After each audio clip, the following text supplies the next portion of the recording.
Hello and welcome to my video all about how to knit the Trinity stitch. This stitch seems to have a million different names, including Bramble, Cluster, Blackberry and Raspberry stitch. It's a 4-row pattern repeat and it creates a lovely 3D bobbly pattern with plenty of texture and volume. The Trinity stitch pattern is repeated every 4 stitches across a row, so you need to cast on a multiple of 4. I personally wanted to repeat the pattern 4 times across the width of my knitting, plus I wanted to add an edge stitch to the beginning and end of every row, so I cast on 18 stitches in total. For the first row, which represents the right side or the front of the knitting, we're just going to purl every stitch. Remember that the working yarn needs to be at the front of the needles to do purl stitches. The unusual thing about this pattern is that it's worked on the wrong side rows, i.e. the back of the knitting. Whereas obviously normally the pattern is worked on the front of the knitting instead, on the right side rows. Then for row 2, which represents the wrong side or the back of the knitting, I begin with 1 knit stitch. This knit stitch and the knit stitch I'm going to add at the end of this row are the edge stitches. These are stitches I've chosen to add and are not part of the pattern repeat. So if you don't want to add them, you don't have to.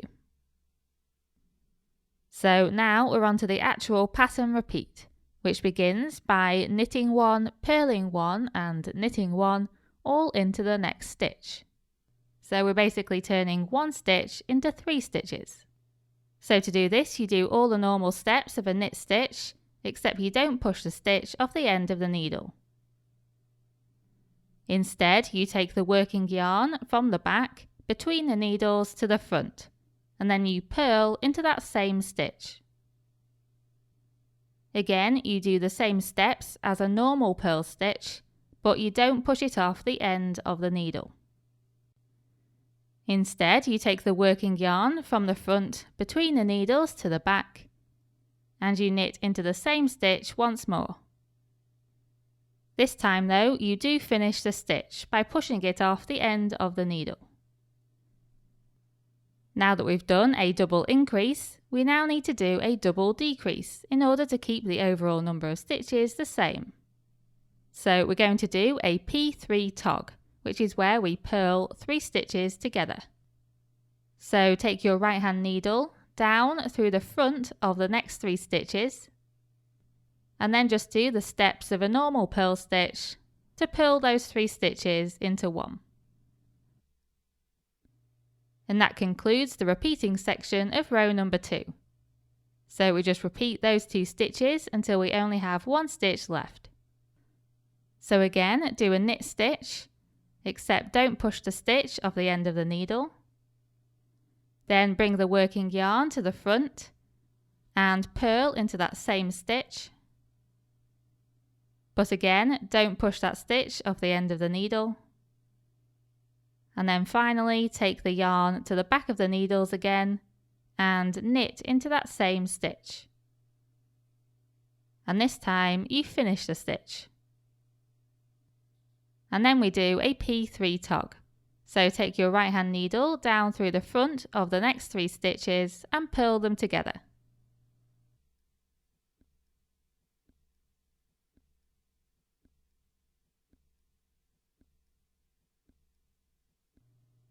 And then just repeat those 2 stitches until you've just got 1 stitch remaining.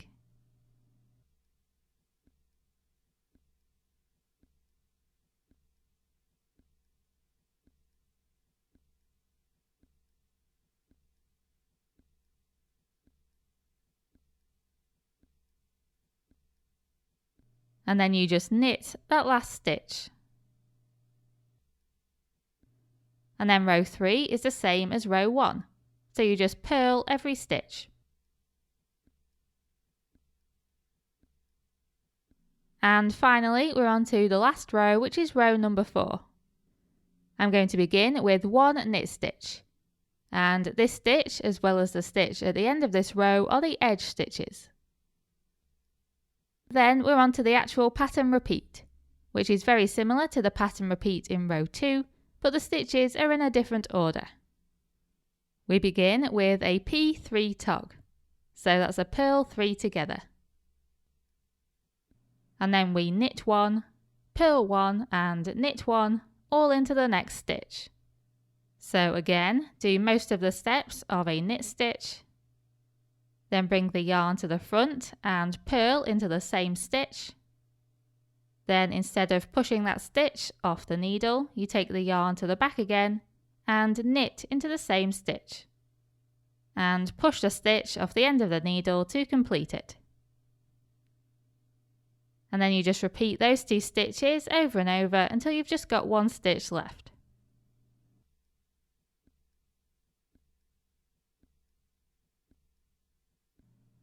And then you just knit the last stitch. And that's it, that's the 4-row pattern repeat. I'm now going to knit this pattern a few more times and show you the result. As you can see, you get a lovely 3D bobble effect on the front, but not on the back, so it's not reversible. And that's it, that's how you knit the Trinity stitch.